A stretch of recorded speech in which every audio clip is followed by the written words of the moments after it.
పూర్వక సంకల్పం ఏంటో గ్రంథకర్త మనకు వివరిస్తున్నాడు.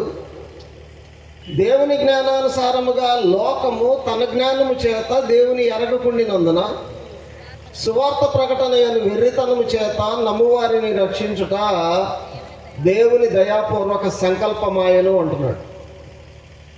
దేవుడిచ్చినటువంటి జ్ఞానాన్ని ఆధారం చేసుకొని మానవుడు అనేకమైనటువంటి విషయాలని అభివృద్ధి చేసుకుంటూ ఉన్నాడు. ఒకప్పుడు సెల్ ఫోన్లు లేవు, ఇప్పుడు సెల్ ఫోన్లు వచ్చినాయి, ఇంటర్నెట్లు వచ్చినాయి, కంప్యూటర్లు వచ్చినాయి, ల్యాప్టాప్లు వచ్చినాయి. ఇదంతా మానవుడు పెంపొందించుకున్నటువంటి జ్ఞానం. ఈ జ్ఞానం ఎక్కడి నుంచి వచ్చింది అని అంటే దేవుని వద్ద నుండి వచ్చింది, దేవుడు ఇవ్వటాన్ని బట్టి వచ్చింది. అయితే దేవుడు ఇచ్చినటువంటి జ్ఞానాన్ని ఆధారం చేసుకొని లోకము తన జ్ఞానము చేత దేవుని ఎరగటం లేదు. అభివృద్ధి వైపు అయితే మానవుడు ఆలోచన చేస్తున్నాడు, కానీ అసలు మానవుడు ఎందుకు నిర్మించబడ్డాడో, మానవుని వెనక దేవునికి ఉన్నటువంటి ఉద్దేశం ఏంటో, ఆ దేవుడు అంటే ఏంటో లోకము తన జ్ఞానం చేత దేవుని ఎరగట్లేదు. కాబట్టి సువార్త ప్రకటించబడే పద్ధతుల్లో ఆ సువార్త ప్రకటన అనేటువంటి వెర్రితనము చేతనే నమ్మేటువంటి వారిని రక్షించడం అనేటువంటిది దేవుని యొక్క దయాపూర్వక సంకల్పం. అంటే సువార్త ప్రకటించబడటం ద్వారా ఈ లోకంలో నశించిపోతున్నటువంటి ఆత్మలు దేవుని వద్దకు తీసుకొని రాబడటానికి, ఆత్మలు రక్షించబడటం అనేటువంటిది దేవుని యొక్క దయాపూర్వక సంకల్పం. ఆ దయాపూర్వక సంకల్పంలో భాగంగానే సువార్త ప్రకటించబడటం కొరకు మైలవరం క్రీస్తు సంఘం ఇంత ప్రయాసపడుతున్నారు అనేటువంటి విషయాన్ని మీకు జ్ఞాపకం చేస్తూ ఉన్నాను. అలాగనే రోమీలకు రాయబడిన పత్రిక 1వ అధ్యాయము 16వ వచనాన్ని కూడా మనం గమనించినట్లయితే అపోస్తలుడైన పౌలు అంటాడు, సువార్తను గూర్చి నేను సిగ్గుపడువాడను కాను. అంటే సువార్తను ప్రకటించడానికి ఎప్పుడైనా ఎక్కడైనా సువార్తను ప్రకటించడానికి నేను సిగ్గుపడువాడను కాను. ఏలయనగా ఎందుకు సిగ్గుపడడు అని అంటే, ఏలయనగా నమ్ము ప్రతివానికి, మొదట యూదునికి గ్రీసు దేశస్థునికి కూడా రక్షణ కలుగజేయుటకు అది దేవుని శక్తి అయి ఉన్నది. మనం దేవుని గ్రంథాన్ని చదువుతున్నప్పుడు యూదులు అనేటువంటి మాట దేవుని జనాంగానికి ఉద్దేశించబడింది. గ్రీసు దేశస్థులు అనేటువంటి మాట అన్యజనులుగా ఉన్నటువంటి వారిని ఉద్దేశించబడింది. యూదులైనా సరే, అన్యులుగా ఉన్నటువంటి వారైనా సరే, ఎవరైనా సరే రక్షించబడాలి అని అంటే సువార్త ప్రకటన ద్వారానే రక్షించబడాలి అనేటువంటిది దేవుని యొక్క వాక్యాన్ని మనం చదువుకున్నప్పుడు అర్థమవుతుంది.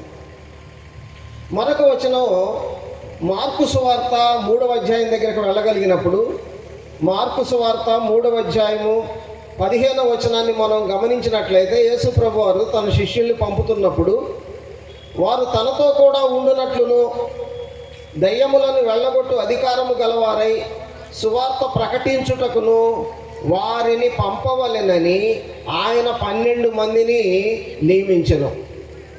అంటే యేసు ప్రభు వారు కొంతమంది శిష్యుల్ని ఏర్పరచుకున్నాడు, వాళ్ళని ప్రత్యేకంగా ఈ లోకానికి పంపించాడు. వారికి ఇవ్వబడినటువంటి వర్క్ ఏంటి అని అంటే, పని ఏంటి అని అంటే సువార్త ప్రకటన.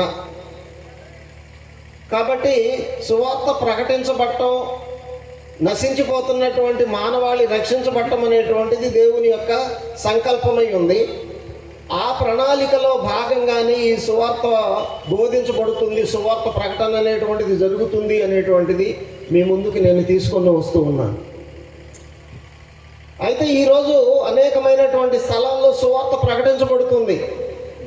క్రీస్తు సంఘాల్లోనే కాదు, రకరకాలైనటువంటి పేర్లు పెట్టుకున్నటువంటి అనేక డినామినేషన్స్లో కూడా సువార్త ప్రకటన అనేటువంటిది జరుగుతుంది. కానీ కొన్ని చోట్ల ఏం జరుగుతుంది అని అంటే, సువార్త యొక్క అర్థాన్ని కానీ సువార్త యొక్క ఉద్దేశాన్ని కానీ మార్చి బోధించడాన్ని మనం చూడగలుగుతున్నాం. అనంటే ఏది సువార్తో దాన్ని పక్కన పెట్టేసేసి యేసు ప్రభు చేసినటువంటి అద్భుతాలను, సూచక క్రియలను ఆధారం చేసుకొని ఇదే సువార్త మా దగ్గరకు వస్తే ఇలా జరుగుతుంది అని బోధించేటువంటి బోధలు వచ్చాయి, మీటింగులు కూడా జరుగుతూ ఉన్నాయి. చూడండి, వాళ్ళ సువార్త కూడికలంటే ఏమనుకుంటున్నారు అని అంటే, యేసుక్రీస్తుని నమ్ముకుంటే నీకు అంతా కలిసి వస్తుంది, యేసుక్రీస్తుని నమ్ముకుంటే నీకు బిడ్డలు లేరా, బిడ్డలు పుడతారు, యేసుక్రీస్తుని నమ్ముకుంటే నీకు రోగం ఉందా, జబ్బు ఉందా, ఆ జబ్బు నయమవుతుంది. యేసుక్రీస్తుని నమ్ముకుంటే అనేకమైనటువంటి భౌతికమైనటువంటి సహాయాలు నీకు జరుగుతాయి. ఇలాగన దేవుని వాక్యాన్ని, సువార్తకి సంబంధించినటువంటి విషయాన్ని మార్చేసి బోధల్లో రకరకాలైనటువంటి కట్టుకథలు, పిట్టకథలు, మనుషులకి అనుకూలమైనటువంటి బోధలు చేస్తూ ఇదే సువార్తని బోధించేటువంటి సందర్భాలు మనం చూస్తూ ఉన్నాం. అనేక చోట్ల ఇలాగ జరుగుతూ ఉంది. అయితే ఈ సందర్భంగా సువార్త కూడికలు కాబట్టి సువార్త అంటే ఏంటి, సువార్తలో ఉన్నటువంటి ప్రత్యేకత ఏంటి అనేటువంటి విషయాలని మనం వాక్యానుసారంగా నేర్చుకునేదానికి ప్రయత్నం చేద్దాం. సువార్త అని అంటే మంచి వార్త, లేకపోతే శుభవార్త. మంచి వార్త అని అంటే మనం అనేకమైనటువంటి విషయాలను వింటూ ఉంటాం.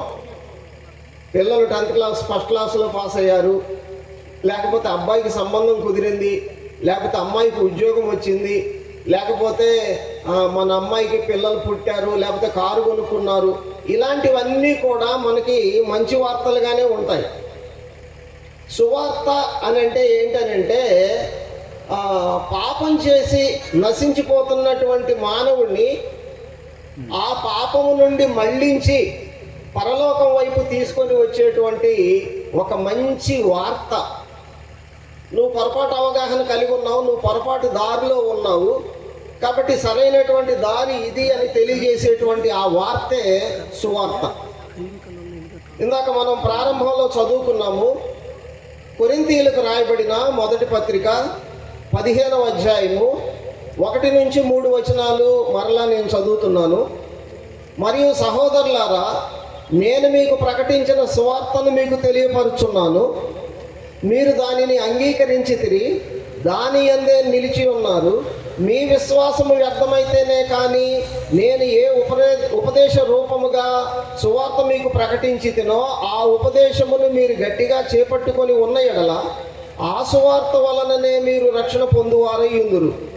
ప్రాముఖ్యంగా చూడండి, 3-4 వచనాలు ప్రాముఖ్యమైనటువంటి వచనాలు. నాకు ఇవ్వబడిన ఉపదేశమును మొదట మీకు అప్పగించి తిని, అదేమనగా లేఖనముల ప్రకారము క్రీస్తు మన పాపముల నిమిత్తము మృతి పొందెను, సమాధి చేయబడెను, లేఖనముల ప్రకారము 3వ దినమున లేపబడెను. దయచేసి మీరు గమనించినట్లయితే సువార్త అంటే ఇది. సువార్త అంటే సింపుల్గా యేసుక్రీస్తు యొక్క మరణము, సమాధి, పునరుద్ధానము. మళ్ళీ చెప్తాను, సువార్త అంటే యేసుక్రీస్తు యొక్క మరణము, సమాధి, పునరుద్ధానము. దీన్ని మనం సువార్తగా భావించవలసినటువంటి అవసరం ఉంది. సువార్తలో ఉన్నటువంటి ప్రాముఖ్యత ఏంటి అని అంటే 3 ప్రాముఖ్యమైనటువంటి విషయాలు ఉన్నాయి సువార్తలో. ఇప్పుడు మనం చదువుకున్నటువంటి విషయంలో, వాక్యంలో 3 ప్రాముఖ్యమైనటువంటి విషయాలు ఉన్నాయి. ఆ 3 ప్రాముఖ్యమైనటువంటి విషయాలని సాధ్యమైనంత వరకు మీకు వివరంగా చెప్పేటువంటి ప్రయత్నం చేస్తాను. ఈ రాత్రికాల సమయంలో సువార్తను గురించి 3 విషయాలు చెప్తాను. అందులో మొట్టమొదట మనం అందరం కూడా తెలుసుకోవలసినటువంటి విషయం ఏంటి అని అంటే మొదటి పాయింట్, నేను 3 పాయింట్లు చెప్తాను. 3 పాయింట్లో మొట్టమొదటి పాయింట్ ఏంటనంటే క్రీస్తు మన పాపముల నిమిత్తము చనిపోయాడు. క్రీస్తు మన పాపముల నిమిత్తము చనిపోయాడు. చనిపోవటంలో ఆశ్చర్యమేమీ లేదు. ఎందుకనంటే శరీరంతో పుట్టినటువంటి ఏ మానవుడైనా సరే ఎప్పటికైనా సరే తప్పక మరణించవలసిందే. అయితే ఆయన మరణం అనేటువంటిది సాధారణమైంది కాదు. ఆయన ఘోరంగా సిలువ వేయబడ్డాడు. ఆయన్ని భయంకరంగా వేదనలకి గురి చేసి ఆయన్ని సిలువకు అప్పగించారు. ఆయన సిలువ వేయబడింది ఆయన పాపాన్ని పట్టి కాదు. అంటే ఆయన పాపం చేసిన దాన్ని బట్టి ఆయన సిలువ వేయబడలేదు. ఎవరైనా తప్పు చేశారు అని అంటే, చేయకూడని పని చేశారు అని అంటే, చట్టాన్ని మీరినటువంటి వారై ఉంటే వారికి శిక్ష విధించడం అనేటువంటిది న్యాయమే.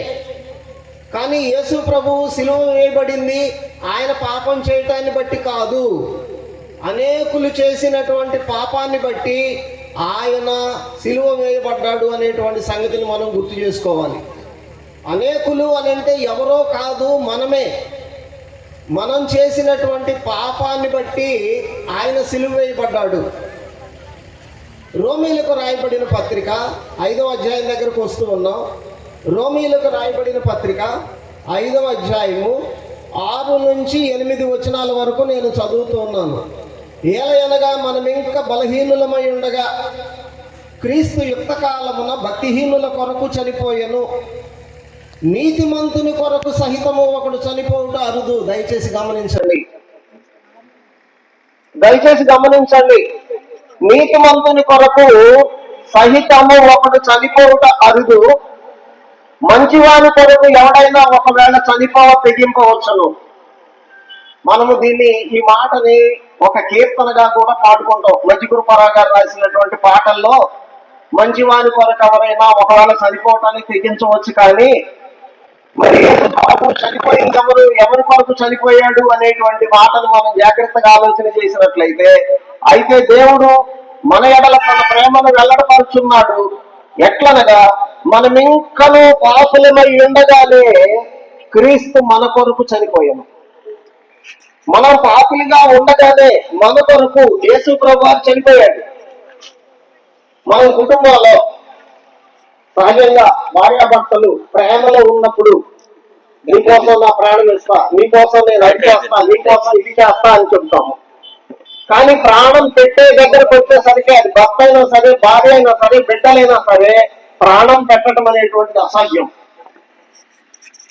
దేవుడు మనల్ని ఎంతగా ప్రేమించాడు అని అంటే, మంచివాని కొరకు ఎవరైనా ఒకడు ప్రాణం పెట్టడానికి అవకాశం ఉందేమో, కానీ మనం పాపులమై ఉండగానే దేవుడు మనల్ని ప్రేమించి తన కుమారుడైనటువంటి యేసుక్రీస్తుని ఈ లోకానికి అర్పించినట్లుగా మనం చదువుతున్నాం.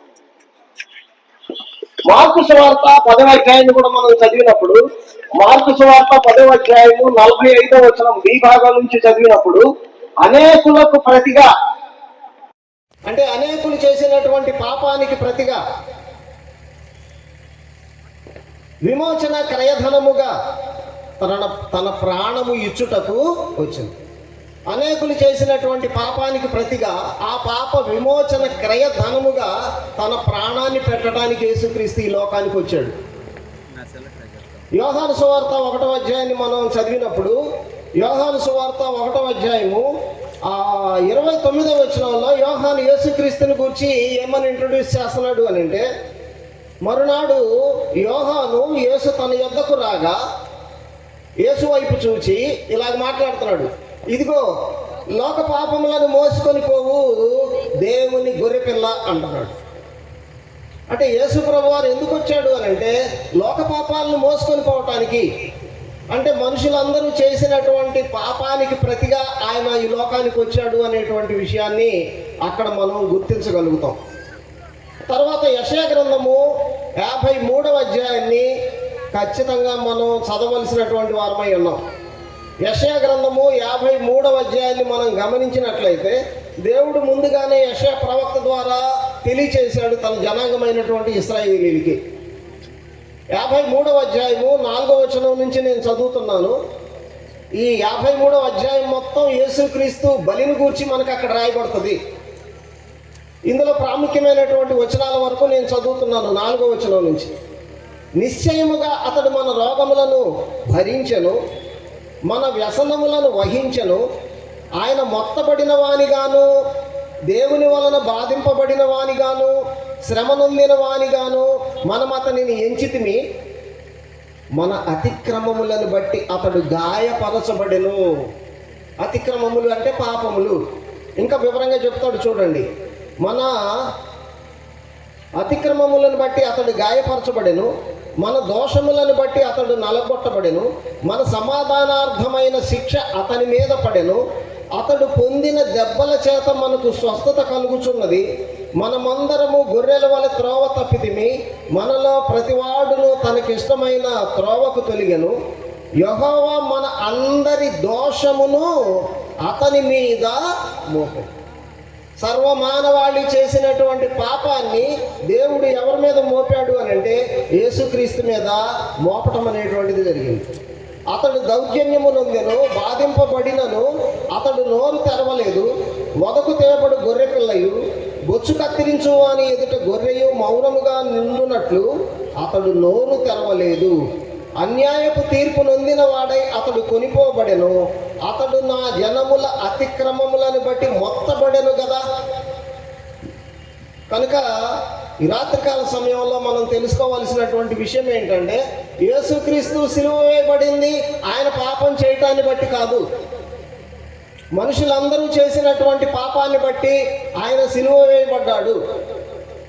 యేసు ప్రభు మత్తయి సువార్తలో కొండ మీద ప్రసంగంలో మాట్లాడుతూ ఆయన ఏమంటాడనంటే, నేను ధర్మశాస్త్రాన్ని నెరవేర్చడానికే వచ్చాను కానీ కొట్టివేయటానికి రాలేదు. ధర్మశాస్త్రాన్ని నెరవేర్చడం ఎలాగనంటే హెబ్రీయులకు రాయబడిన పత్రిక 9వ అధ్యాయాన్ని మనం చదువుదాము.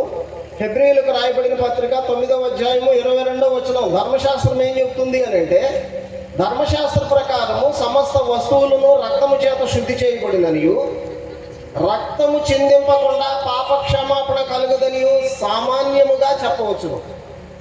అంటే రక్తం చెందకపోతే పాప క్షమాపణ జరగదు అనేటువంటిది ధర్మశాస్త్రం చెబుతుంది. కాబట్టి ధర్మశాస్త్రాన్ని అనుసరించే, ధర్మశాస్త్రం ఏదైతే చెప్పిందో దాని ప్రకారం చేయటం కొరకు యేసు ప్రభు ఈ లోకానికి వచ్చాడు. అయితే 10వ అధ్యాయం 4వ వచనాన్ని కూడా చదువుదాం. హెబ్రీయులకు రాయబడిన పత్రిక 10వ అధ్యాయము 4వ వచనం ఏం చెబుతుందంటే, ఏలయనగా ఎడ్ల యొక్కయు మేకల యొక్కయు రక్తము పాపములను తీసివేయుట అసాధ్యము. ధర్మశాస్త్ర ప్రకారం రక్తం చెందాలి, కానీ పాత నిబంధన మొత్తం జరిగింది ఏంటి అని అంటే ఎడ్ల యొక్కయు మేకల యొక్కయు రక్తం మాత్రమే చిందించబడింది. కాబట్టి ఎడ్ల యొక్కయు మేకల యొక్కయు రక్తము పాపాలను తీసివేయలేకపోతుంది. కాబట్టి పరిశుద్ధుడైనటువంటి యేసుక్రీస్తు రక్తము ఈ లోకంలో చెందవలసినటువంటి అవసరం ఉంది. మనం చేసినటువంటి పాపాలను బట్టి యేసుక్రీస్తు ఈ లోకానికి రావాల్సి వచ్చింది. దేవునితో కూడా ఉన్నవాడు, దేవునితో సమానంగా ఉన్నటువంటి వాడు. ఫిలిప్పీలకు రాయబడిన పత్రిక 2వ అధ్యాయం 6వ వచనం చదివినప్పుడు దేవునితోనే సమానంగా ఉండటం విడిచిపెట్టకూడని భాగ్యమని ఆయన ఎంచుకోలేదు, కానీ దాసుని రూపాన్ని ధరించుకొని తను తాను రిక్తునిగా చేసుకొని అని మీలాగా నాలాగా శరీర ఆకారాన్ని కలిగి ఆయన ఈ లోకానికి రావడానికి ఉన్నటువంటి కారణం మనం జాగ్రత్తగా పరిశీలన చేసినట్లయితే, యేసుక్రీస్తు ఈ లోకానికి ఎందుకు వచ్చాడు?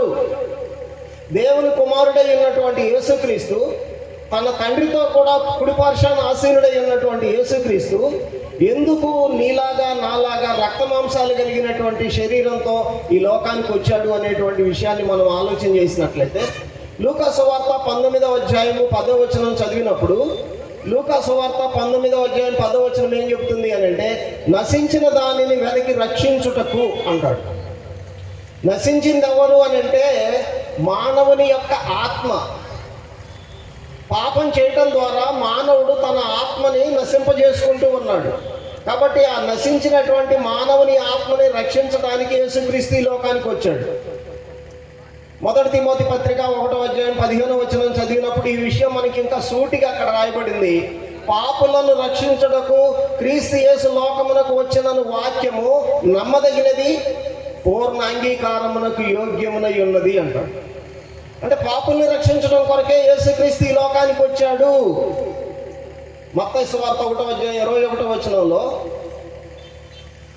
మరియా యోసేపుకి ప్రదానం చేయబడినప్పుడు అప్పటికే ఆమె గర్భవతిగా ఉందనే సంగతిని యోసేపు ఎరిగి ఆమెను విడనాడాలనుకున్నప్పుడు గాబ్రియేలు దేవదూత చెప్పినటువంటి మాట 1వ అధ్యాయం 21వ వచనంలో ఉంటుంది. ఆమె ఒక కుమారుని కనును, తన ప్రజలను వారి పాపముల నుండి ఆయనే రక్షించును, కనుక ఆయనకు యేసు అని పేరు పెట్టుదు అని. యెషయా గ్రంథం 7వ అధ్యాయం 14వ వచనంలో ఉన్నటువంటి ఆ ప్రవచనాన్ని ఆధారం చేసుకొని, ఇదిగో దేవుడు యెషయా ద్వారా పలికించినటువంటి ఆ ప్రవచనం నెరవేర్పిది, కాబట్టి ఆమెను తీసుకోవటానికి నువ్వు భయపడొద్దు, సంకోచించవద్దు అని చెప్తూ, ఆమెకు ఒక బిడ్డ పుడతాడు, ఆ బిడ్డకి ఏమని పేరు పెట్టాలని చెప్పాడు అని అంటే యేసు అనేటువంటి పేరు పెడతావు అని చెప్పాడు. ఆ యేసు అనే మాటకు అర్థం ఏంటంటే రక్షకుడు. యేసు అనేటువంటి మాటకు అర్థం ఏంటంటే రక్షకుడు. ఈ లోకంలో మనందరికీ కూడా పేర్లు ఉన్నాయి. తల్లిదండ్రులు చాలా ముచ్చటపడి, తల్లిదండ్రులు చాలా చూచి ఆలోచన చేసి మంచి మంచి పేర్లు పెడతా ఉంటారు. అయితే ఆ పేర్లకు తగినట్లుగా మనం జీవిస్తున్నామో లేదో, కానీ యేసుక్రీస్తుకి పెట్టబడినటువంటి పేరు కొంతమంది వ్యక్తులను అంటాం అనమాట. ఇతను సార్థక నామధేయుడు అంటాం, అంటే ఆ పేరుకి తగిన వాడు. చూడండి, వాళ్ళు కొంతమంది అబ్రహాములని పెట్టుకుంటారు, అతనిలో విశ్వాసం ఉండదు. కొంతమంది యోగు అని పెట్టుకుంటారు, శ్రమలు ఏమాత్రం కూడా భరించలేదు. కొంతమంది యేసు అని పేరు పెట్టుకుంటారు, తాగుబోతులుగా ఉంటారు. అంటే పెట్టబడినటువంటి పేర్లకు వ్యతిరేకమైనటువంటి జీవితాలను వాళ్ళు కలిగి ఉంటారు. కానీ యేసుక్రీస్తుకి పెట్టబడినటువంటి పేరు ఏంటంటే యేసు. యేసు అనే మాటకు అర్థం ఏంటంటే రక్షకుడు. తన ప్రజలను పాపముల నుండి రక్షించడం కొరకే వచ్చాడు. మరొక విషయం, యేసుక్రీస్తు పాపము లేని వానిగానే ఈ లోకంలో జీవించినట్లుగా అనేకమైనటువంటి లేఖనాలు మనకి సాదృశ్యం ఇస్తూ ఉన్నాయి. ఈ భూమి మీద శరీరంతో బ్రతికినటువంటి మానవుల్లో పాపం చేయకుండా బ్రతికినటువంటి మానవుడు ఎవరు అని అంటే యేసుక్రీస్తు ఒక్కడే. ఆయనకు మించి మనం ఇంకెవరిని చెప్పడానికి అవకాశం లేదు. యేసుక్రీస్తు సిలువ వేయబడ్డాడు, కానీ అసలు ఆయన పాపము లేనటువంటి వాడిగా ఉన్నాడు. కోకొల్లల వాక్యాలు, కోకొల్లల రెఫరెన్సులు మన ముందు ఉన్నాయి. మచ్చుకు కొన్ని జ్ఞాపకం చేద్దాం. రెండవ కొరింథీ పత్రిక 5వ అధ్యాయము 21వ వచనాన్ని మనం చదివినప్పుడు, 2వ కొరింథీ పత్రిక 5వ అధ్యాయం 21వ వచనం, ఎందుకనగా మనం ఆయన యందు దేవుని నీతి అగునట్లు పాపమెరుగని ఆయనను, ఎవరి గురించి రాయబడింది అంటే యేసుక్రీస్తుని గురించి, పాపమెరుగని ఆయనను మన కోసము పాపముగా చేసెను. ఎవరు చేశారు అని అంటే దేవుడు చేశాడు. యేసు ప్రభు పాపం చేయలేదు, కానీ ఆయన సిలువ వేయబడ్డాడు.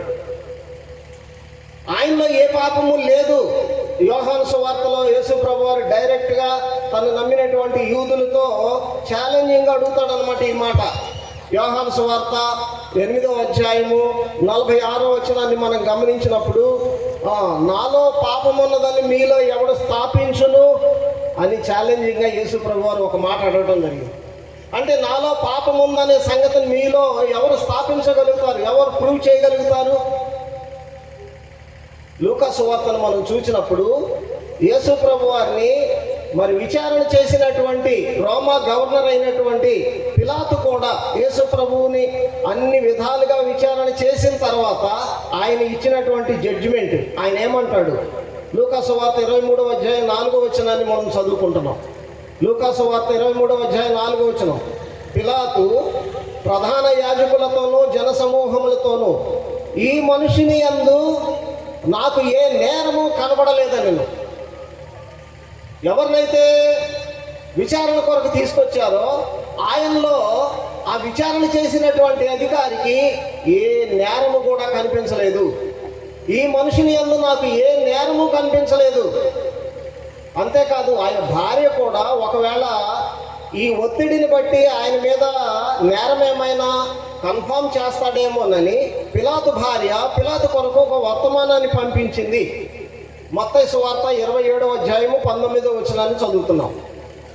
భర్త కనుక తెలియక పొరపాటు చేస్తాడేమో, యేసుక్రీస్తుని దోషిగా తీర్పు చెబుతాడేమోనని పిలాతు భార్య పిలాతు దగ్గరికి కబురు పంపుతుంది. ఏమని కబురు పంపుతుందంటే, నీవు ఆ నీతిమంతుని జోలికి పోవద్దు. ఆయన ఎవరు అని అంటే నీతిమంతుడు. ఆయన పాపం చేసిన వాడు కాదు. అలాంటి వానికి నువ్వు శిక్ష విధించవద్దు. అలాంటి వాడిని నువ్వు దోషిగా కన్ఫర్మ్ చేయొద్దు. ఆ నీతిమంతుని జోలికి నువ్వు పోవద్దు అనేటువంటి మాటను అక్కడ మనం చదువుతాం. హెబ్రీయులకు రాయబడిన పత్రిక 7వ అధ్యాయము, హెబ్రీయులకు రాయబడిన పత్రిక 7వ అధ్యాయము 26వ వచనాన్ని మనం చదివినట్లయితే, పవిత్రుడును నిర్దోషియు నిష్కల్మషుడును పాపులలో చేరక ప్రత్యేకముగా ఉన్నవాడును, యేసుక్రీస్తుని గురించి చెప్పబడినటువంటి మాటలను ఇప్పుడు నేను చదివాను. పవిత్రుడు, నిర్దోషి, నిష్కల్మషుడు, పాపులలో చేరక ప్రత్యేకముగా ఉన్నవాడు యేసుక్రీస్తు. మరొక విషయాన్ని మీకు జ్ఞాపకం చేస్తున్నాను. పేతురు రాసిన మొదటి పత్రిక పేతురు రాసిన మొదటి పత్రిక 1వ అధ్యాయము 19వ వచనం. అమూల్యమైన రక్తము చేత, మనం ఏ రక్తం చేత విమోచించబడ్డామో చెప్తున్నాడు. అమూల్యమైన రక్తము చేత అనగా నిర్దోషమును నిష్కళంకమునగు గొర్రెపిల్ల వంటి క్రీస్తు రక్తము చేత. ఆయనలో ఉన్నది ఏంటి అని అంటే నిర్దోషమైనటువంటి రక్తము, నిష్కళంకమైనటువంటి రక్తం, పాపం చేసినటువంటి రక్తం కాదు. ఇంకా అనేకమైనటువంటి లేఖనాలు, యేసు ప్రభువులో ఏ పాపము లేదు అనేటువంటి లేఖనాలు మనం చదవగలుగుతాం. కాబట్టి ఆయన భయంకరమైనటువంటి సిలువకి అప్పగించబడ్డాడు, కానీ ఆయన పాపం చేయలేదు. ఆయన ఎందుకు మృతి పొందాడు అని అంటే, ఎందుకు సిలువ వేయబడ్డాడు అని అంటే, మనందరి పాపముల నిమిత్తం సిలువ వేయబడ్డాడు. ఒక విషయాన్ని మనం నేర్చుకున్నాం. రెండో విషయం దగ్గరికి వెళ్తున్నాను. రెండో విషయం ఏంటి అని అంటే, రెండవది ఏంటి అని అంటే యేసుక్రీస్తు మరణం తర్వాత రెండో పాయింట్ ఏంటంటే సమాధి. యేసుక్రీస్తు సమాధికి ఒక ప్రత్యేకత ఉంది. సాధారణంగానే ఏ మనిషి అయినా చనిపోయిన తర్వాత జరిగేటువంటిది ఏంటంటే సమాధి చేయబట్టమే. ఎందుకనంటే వాళ్ళు మనకి ఎంత ప్రియులైనా సరే, ఎంత ఇష్టమైనా సరే, అమ్మైనా, నాన్నైనా, భర్త అయినా, భార్య అయినా, ఆఖరికి కడుపుని పెట్టినటువంటి బిడ్డలైనా సరే, చనిపోయిన తర్వాత జరగాల్సింది ఏంటంటే సమాధి. ఇంట్లో పెట్టుకోము. అలాగనే యేసు ప్రభు కూడా శరీరధారిగా ఉన్నటువంటి రోజుల్లో ఆయన సిలువ వేయబడ్డాడు. ఆనవాయితీ చొప్పునే ఆయన సమాధి చేయబడ్డాడు.